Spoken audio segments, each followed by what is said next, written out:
Okay, hello and welcome to Success Tips Global. It's January the 20th, 2023, and I have the pleasure of speaking with a Japan-based New Zealander, or should I say Kiwi, who is going to talk about his multiple endeavors. Mr. Jon Walsh, welcome to Success Tips Global. Good morning. Okay, so let's begin with how long you've been in Japan. Yeah, I'm here in Japan for like about 20 years this year. I basically came across because the phone bills with my then girlfriend were basically too big.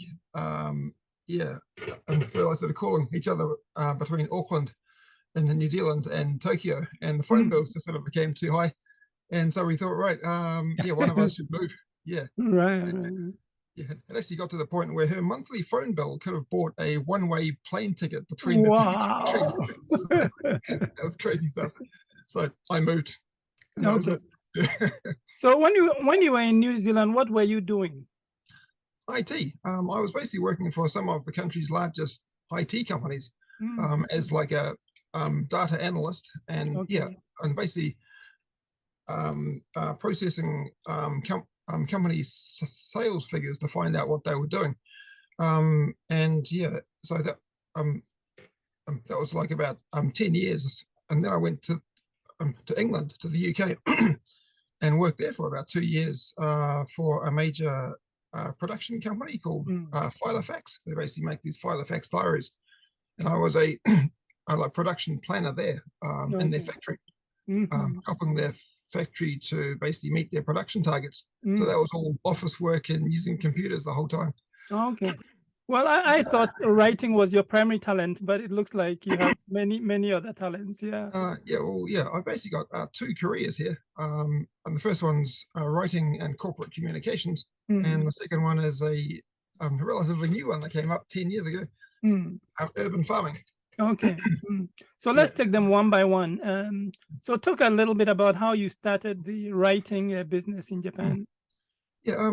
When I first moved here, I thought I could continue my IT career, but then I sort of quickly found that that I needed better Japanese skills. Okay. So I sort of quickly found that I couldn't continue in the IT work, and then I sort of recalled that back in my high school days, I was really good at creative writing. And I recall getting a really good comment on a short story, on a collection of short stories that I wrote.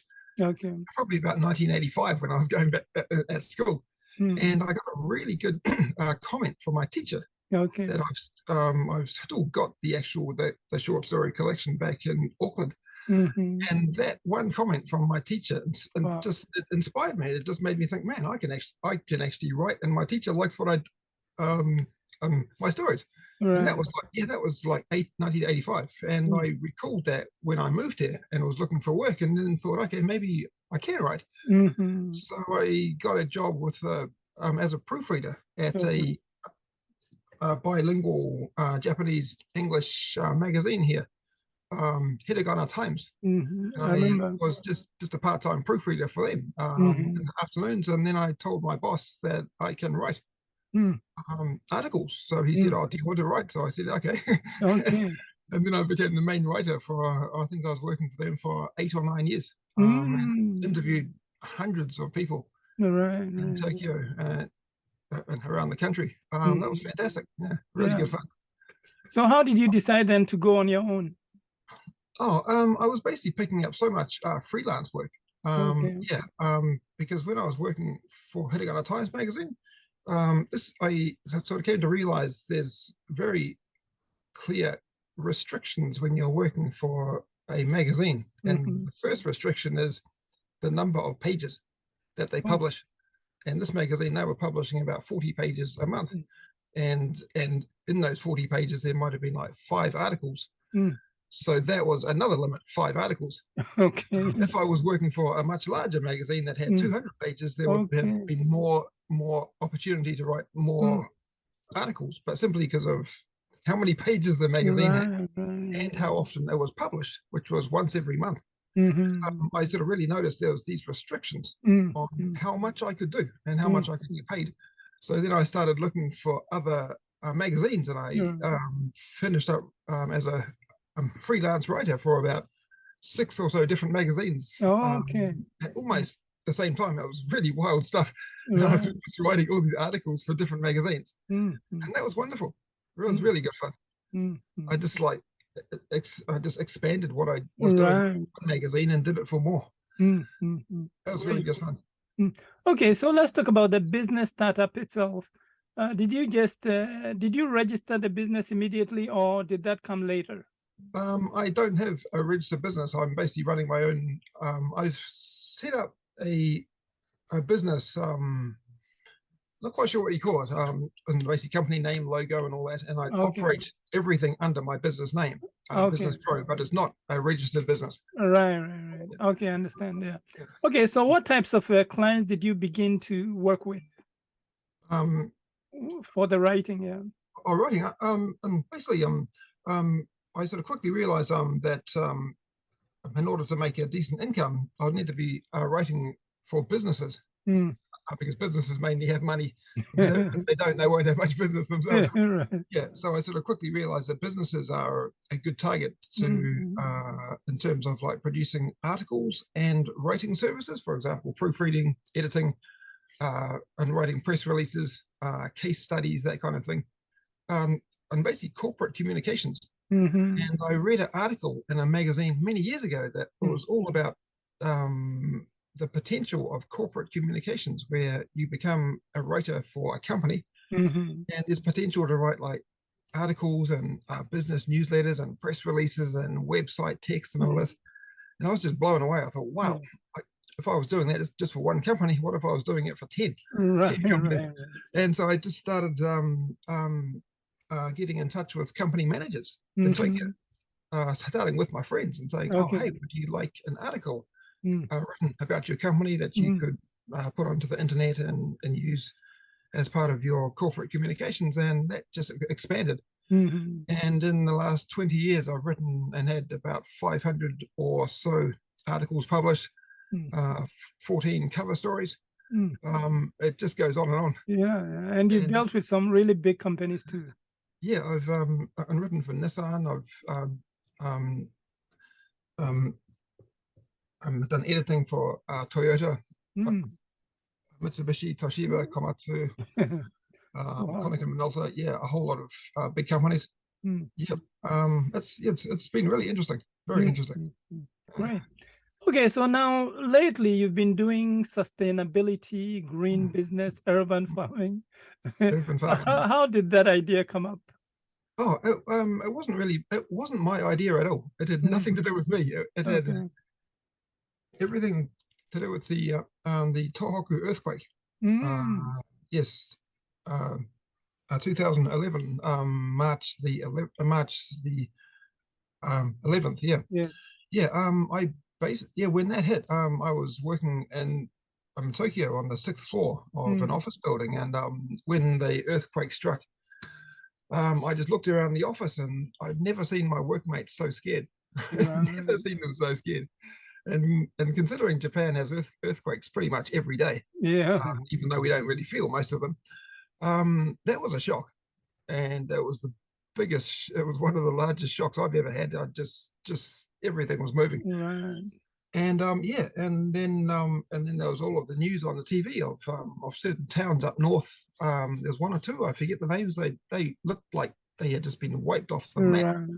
Looked like they had been carpet bombed during a war. But this was during peacetime, and it sort of really quickly hit me that that if an earthquake the size of the one up in Tohoku hit Tokyo today or tomorrow, which it easily could, and supermarkets got destroyed, and roads where trucks containing food drive down were blocked by collapsed buildings. I just thought, right, where would food come from? And and the answer that I had to that was nothing. I had no answer to it. I just thought, right, and at that time I thought, right, there's millions of people living here in Tokyo. I think many of us have emergency supplies and water that we store and canned food and so on.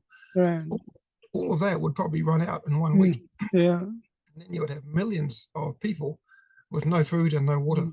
which would lead to absolute chaos. Absolute chaos. You would have people like robbing shops, trying to steal food maybe from the neighbors and people down the street. It would be terrible. Yeah, so I thought, right, what's the plan? What's the plan to deal with that? And then it quickly I quickly realized, hey, if I don't know where to get food from, maybe I should have it at home. Okay. Maybe I should start growing food at home. Right. So I bought a little flower pot and bought some seeds and a packet of and some spinach seeds, and sowed some seeds in a pot, which was something I'd never done before. I'd never grown food before, but they grew for the first time.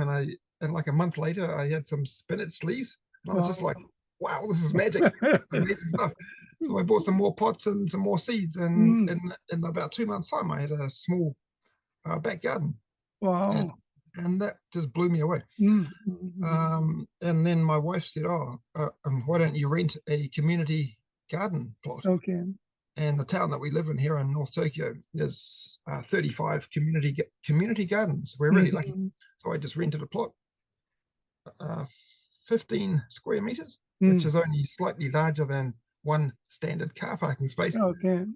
That was 5,000 yen to rent that for 10 months. And I did that and grew like 1,600 tomatoes in my first year, and about 400 cucumbers and all these herbs and like vegetables in a tiny little plot.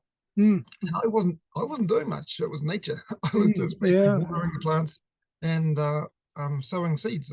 And that first year, which was 2012, it blew me away. I just came to realize the potential of growing food in the city. And I took my daughter along to the garden one day and showed her how to sow seeds in the soil. Okay. And she learned it, bang, just like that. She was 4 years old. Wow. And then I realized, I just taught my daughter how to sow some seeds. Maybe I could teach other students. Okay. And so that led to that idea. And then I got in touch with a school. Okay. That was founded by a man I wrote an article about for the magazine that I mentioned before. I asked him, right, do you grow food at school? This was Tokyo International School. I asked him, do you grow food at school? And he said, no, but we're interested. Do you want to come in? Okay. So I went in and showed and took a whole lot of photos of the food I had been growing in my community garden, covered his desk with my food photos, and he said, do you want a job? Do you want to teach? And I had never taught anything before then, not even English. I'd never taught anyone formally, and was just asked to teach students how to grow food. Wow. And that was the start 10 years ago. And now I've taught over 2,000 people worldwide. So what is the process when you go to a school? What is the breakdown? How do you begin, and how does it end? The first thing that we talk about is basically lessons. What kind of urban farming lessons that they want taught to their students. And then the next most important thing is, do they have space to have a garden installed? Okay. And certain schools don't have any exposed soil. Okay. Like the school that I just mentioned, Tokyo International School, their entire school is covered with concrete. There's no soil. But most of the other schools, and most of the other 6 schools that I've been teaching at, they do have like grass. They have soil that can be dug up and have gardens installed. So they're the lucky ones. Okay. Because plants are happiest in the ground, not in a pot or a planter box. So we basically look at providing lessons and gardens. And if a school has, if they want urban farming lessons and have space for a garden, that's perfect, because the students can learn how to grow food in their school garden. Okay. Yep. So so there are a few things I don't know myself. If somebody wants to get land plot in a community, how do you go about it? That's a really good question, because I just finished writing an article about how to rent a community garden in Tokyo last week. Okay. You basically need to your local city hall Okay. should they publish a weekly newspaper, Mm. and that appears in train stations and libraries and public buildings, usually each week. And there's one issue that comes out in the middle of December. And in this particular issue, they basically say, hey, the local community gardens are now open to rent. And you basically just need to get this newspaper, check out the details of when to apply. I applied last week. Okay.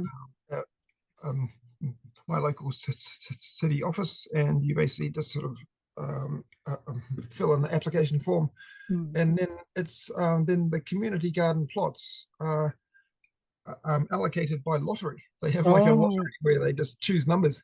Okay.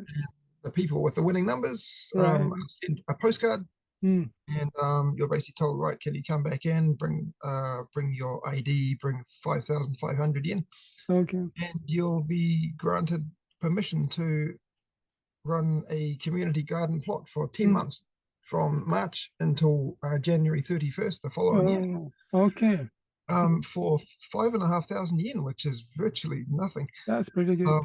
And I've, in a good year, I've grown maybe 30,000 yen worth of food in a tiny little plot. So it's certainly value for money. It really is.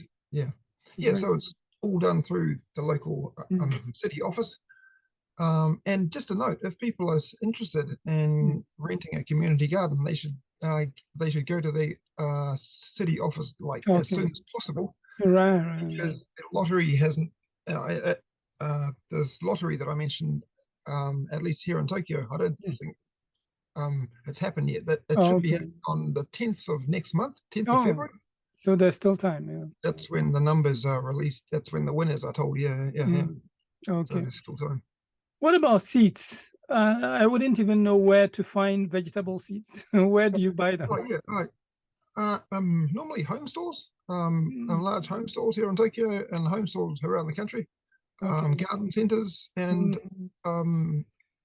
flower shops occasionally have seeds. Okay. But many large supermarkets have a little gardening section, so you can buy seeds. But the best kind of seeds to buy are organic seeds, also called heirloom seeds, which are two different names for real seeds, natural seeds. And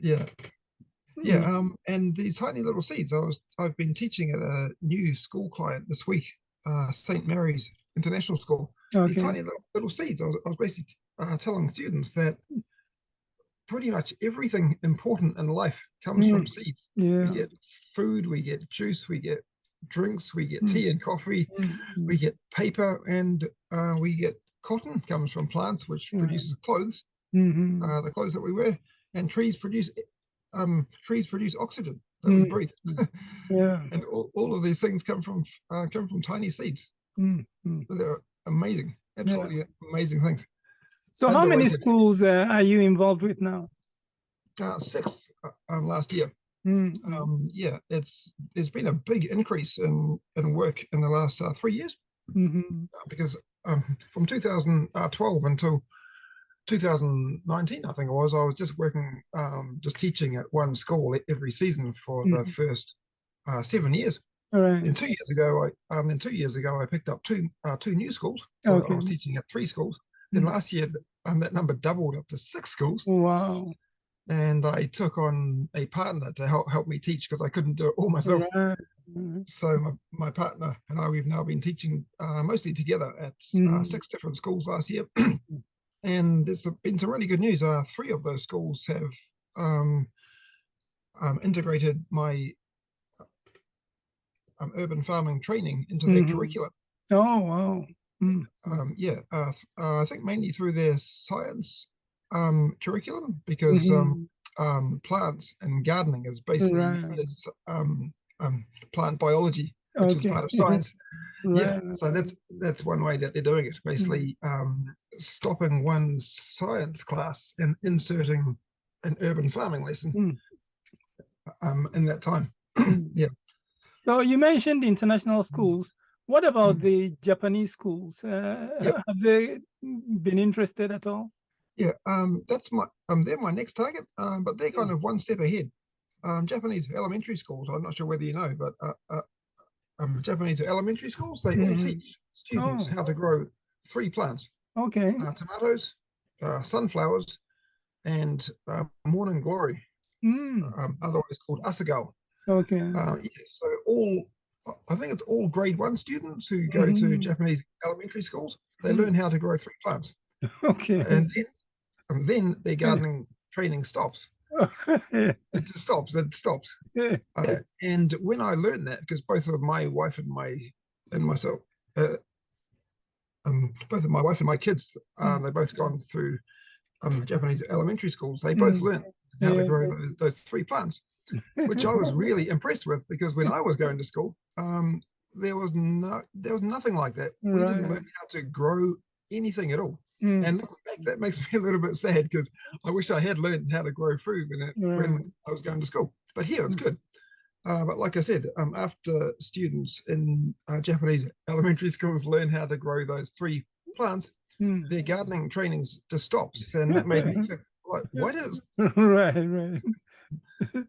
it suddenly stop? Why did they learn how to grow lettuces and herbs and flowers and fruit and all this stuff?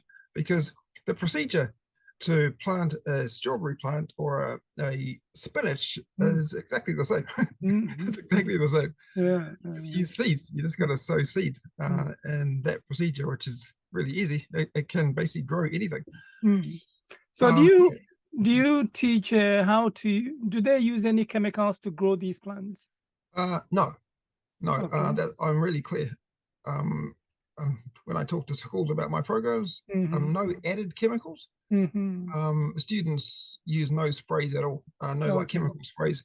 The only way that chemicals may be involved in the growing process is in the soil that I buy.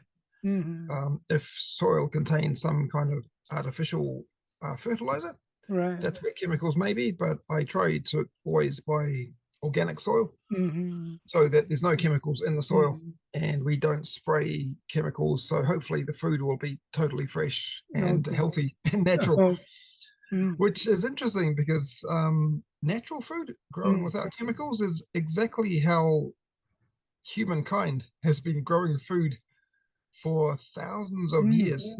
And now we call natural food organic. It's got this label, organic food. But organic food is just natural, and it's what our grandparents simply called food. Yeah. Our grandparents and every generation before them simply called food. But now we've given this organic label to natural food, real food. It's crazy. Our understanding of what real food is, to my mind, it's been flipped. Right. What we now call food is usually commercially grown food that's been sprayed with poisonous chemicals. Right. And we call that food, and we call the real stuff organic. It's like, it should be the other way around. Totally. Yeah. Okay, you have some online courses. Are these courses that people just go through by themselves, or is there some kind of interaction between you and the students? Yes. Online, yeah.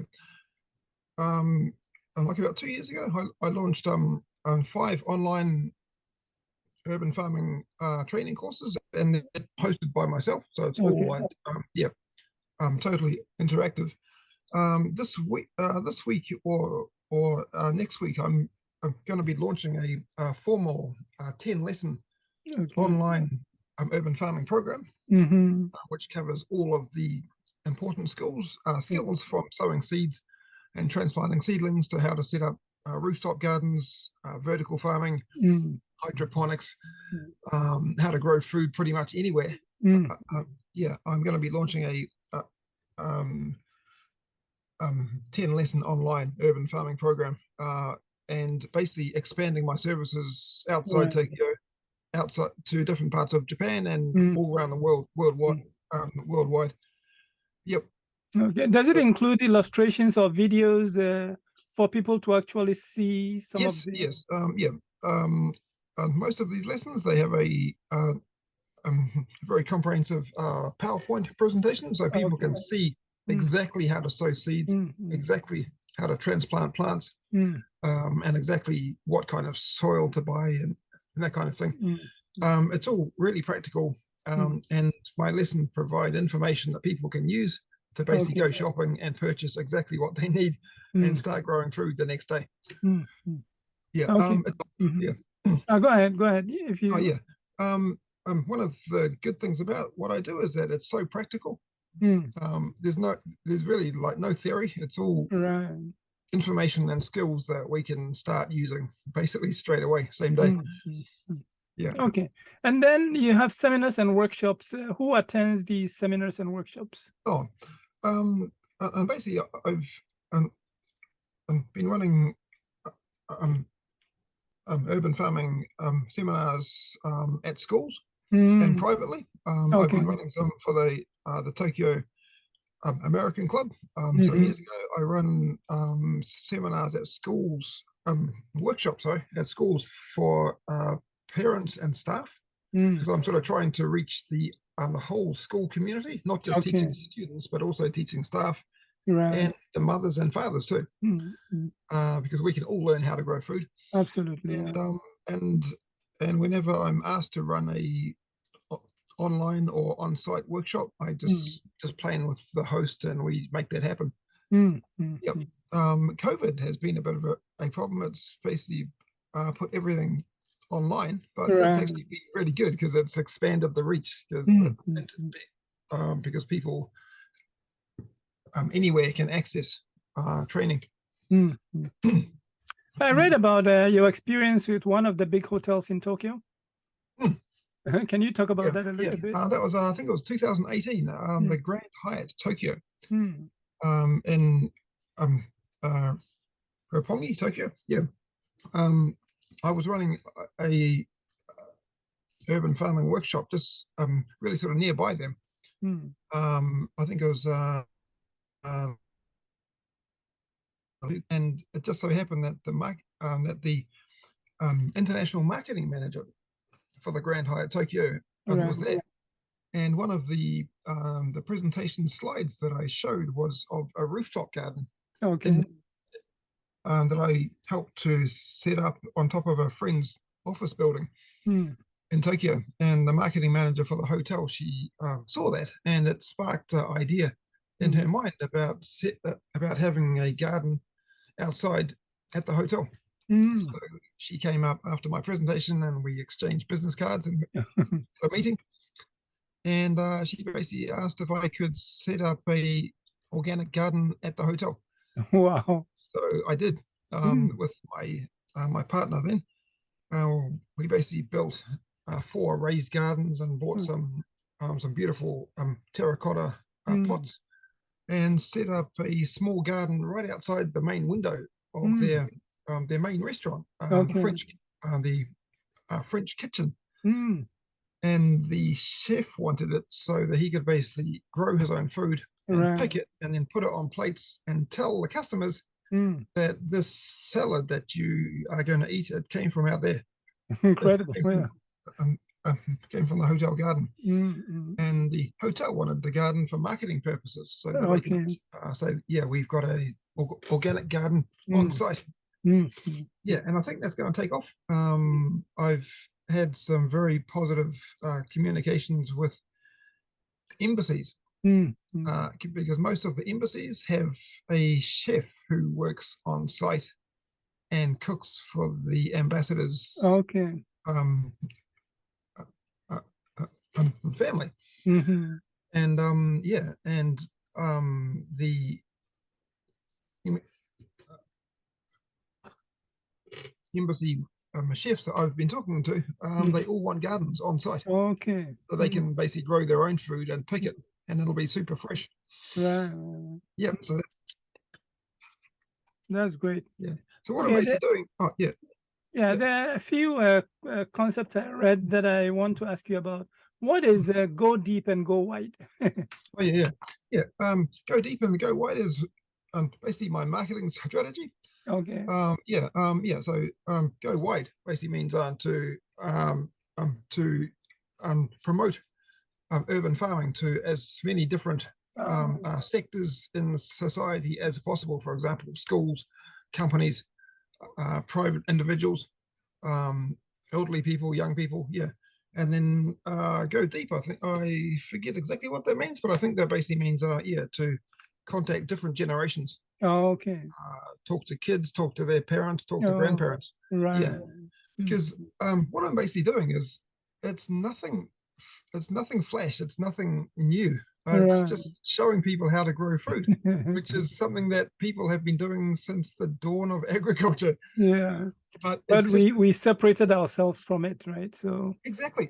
And it's amazing how many people I meet in Tokyo who are amazed to see like plants growing out of soil. They're amazed to like see what happens when you sow some seeds. Mhm. It's like this is what people have been doing for thousands of years. It's not new. This is not rocket science. It's nothing new.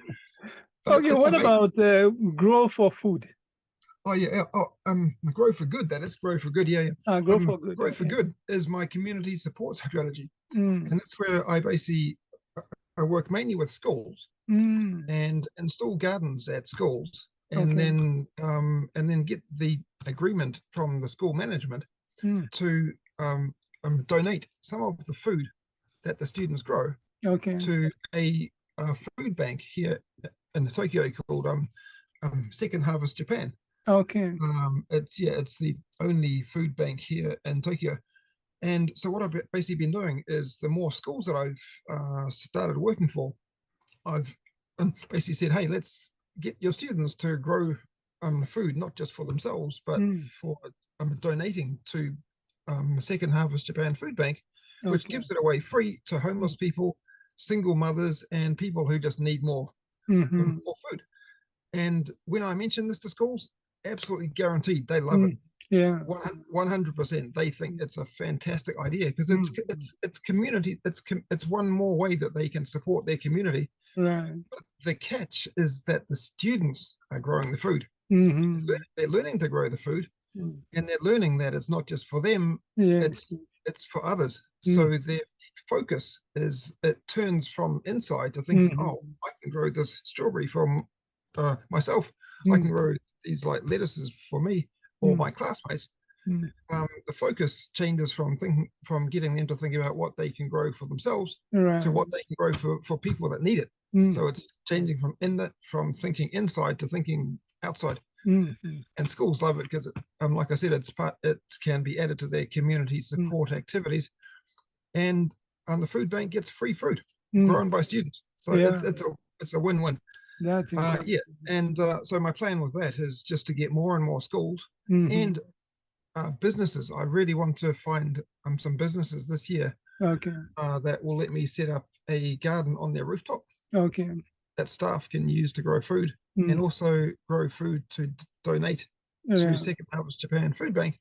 Mm. And my strategy is to basically get more schools and more companies to all grow food on site and all donate food to Second Harvest and basically drown them in food. Right. Drown That them would in be free wonderful. Tokyo grown food. And I think that it can happen. I've started that. It's Mm. working. Mm. And that simple idea that I've just told you Yeah. could be transplanted to Beijing, London. Right. It could be transplanted to Singapore, Yeah. Malaysia, Auckland, Sydney, London, San Francisco, you name it. It could be transplanted everywhere. Absolutely. Yeah. And the concept behind grow for good Mm. strategy is 4 words. Okay. Grow some, give some.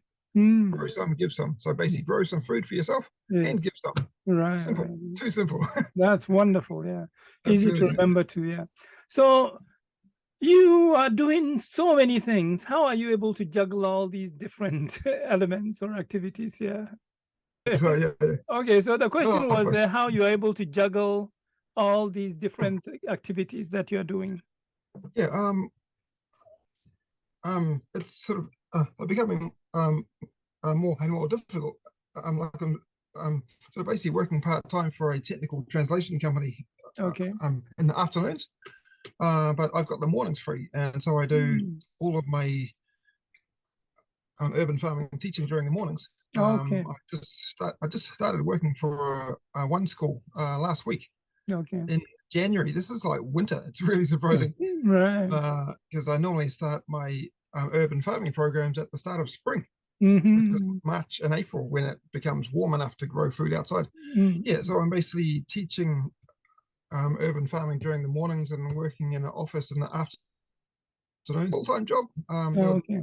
I would not be doing the urban farming, so I'm quite Right. happy to just have a Okay. part-time job. Mm. Um, So, has there been any big challenge in terms of your business activities? Was there a point when something became such a big challenge for you, or has it been all smooth sailing? oh no, it hasn't been all smooth sailing at all. Especially when it comes to the schools, because Mm. I've been working entirely with international schools, Okay. and I sort of quickly found out that international schools don't teach gardening. Mm-hmm. They don't teach gardening at all. So I've had to basically introduce the idea of having students learn how to grow food, and then they've Okay. had to find time Mm. to insert my lessons. Mm. And the schools that can do that and that want their students to learn how to grow food, Mm. we make it happen. Okay. Yeah, but I've basically started something that didn't exist 10 years Mm. ago at Mm. the international schools. Yeah, so it's been brand new. Mm. I've had to basically work out how to make things work and Mm. do all of the marketing and communications, and Mm. then create urban farming lessons, and then Mm. gradually learn how to teach them effectively. Right. Right. So it's all started from nothing, which Mm. is Mm. yeah, it's quite Okay. interesting. Since you came to Japan, have you had the chance to travel around Japan a lot, or? Yes, mainly up north and yeah, I've been to Hokkaido up north, and Okinawa down the south, and Okay. Nagano and Chiba and Izu Peninsula. Mm. Yeah, that's been a real eye opener, because when I first moved to Japan, I had this completely false impression that the whole country was just like Tokyo. Mhm. Right. Right. Right. Lots of buildings. I had no idea there was such Mm. beautiful, spectacular nature. Mm. Mm. Mm. No idea. I've Mm. been really happily surprised. Mm. Mm. Mm. Is there any place that really had a big and any place that you would recommend people really must see? Izu Peninsula. Mm. Yeah, just out sort of, I think it's southeast of Tokyo. Okay. 90 minutes by train. It's Mm. just a long a peninsula with lots of hot spring towns around the coast, Okay. right around the coast. Mm. Mm. And yeah, absolutely beautiful. It's just all these tiny little towns. Each one is something that can be explored, and they all have their own local food. Mm. Yeah, it's I wish I had more time to travel. Yeah. Yeah. Yeah, Mm. and one more place, of course, is Okinawa, Okay. which is basically like a different temperate zone. Mm. Basically it's the tropics. Basically, it's a Right. tropical zone, Mm. much warmer. Doesn't I don't think it has. I don't think Okinawa has winter. Actually, I think it's Okay. all summertime. Mm. Yeah, beautiful, Mm. spectacular. Mm. So if you Mm. look at this, both for the writing business and the eco business, what Mm. impact would you say you've had so far? I've based your question, Everett, here. I think my in terms of the corporate communications and Mm. writing, I've become a really widely published professional writer, Mm. and that's going to continue. I'm just going to keep on writing. Mm. Yeah, I've basically made my name as a writer, Mm. which is good. And it's something that I'm quite proud of. Mm. Urban farming, on the other hand, I see no limits. I just see All no right. limits. Yeah, Mm. I'm basically really focused on developing a Japan-wide business Mm. that can provide services to people globally. Mm. Yeah, so I'm really interested in the urban farming, mainly because of how teaching the idea of growing food without chemicals can make Mm. people healthier, can make communities healthier, and it can stop us poisoning the planet. Right. Which is crucial for us to actually survive the next 3, 4, 5 decades. I think. Yeah, we need to basically safeguard the natural systems that keep us alive. Right. And I see that what I'm doing with urban farming, by teaching people how to grow food without chemicals, I'm seeing that's having a direct positive impact on that goal. So that's what I'm really focused on. So when you look at yourself, what qualities do you think have helped you to be successful in what you're doing? Just that's a really good question, and the answer, I think, is just passion and persistence. I'm really passionate about helping people learn how to grow food. Really passionate. And it's a bit strange, because before I started, I had zero passion for growing food and no experience either. Prior to 2012, I had no experience and had never grown anything at all. Yeah, so it's basically passion. I'm 100% committed to what I do, and persistence. I don't stop. Right. I basically find that to achieve a goal, one of the best ways to get there is just don't stop. Keep on doing something. Keep on doing what you need to do every single day to reach your goal. Yep. So, okay. Yeah. I ran out of questions. So is there any final message, or have you said it all?